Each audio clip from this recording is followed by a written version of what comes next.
گریام که گرمی را گرم، گریام به برگی یا گرم، دموی دستلم شه و بونه خوم الگرم.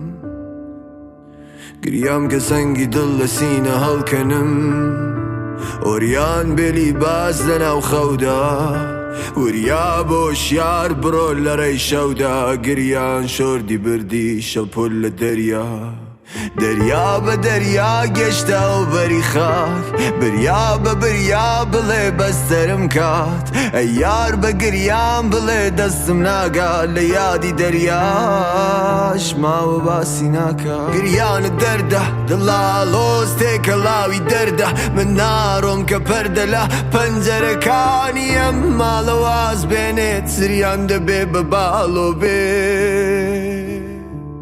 سرک جیرو دی خیالا خوال دیل لچاوکانم،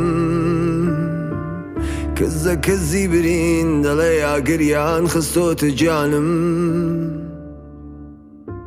دبی جیان چند چول به توم لیو دیار نبی، دبی زریان چند دور به توم ند با پیدا نبی. دبی گریان چند زور به توم لبیر بچه. گریان درده دلالوز تکلاوی درده، من نارم که پردله پنجره کانیم، مالواز بینت سریان دبی ببالو بی.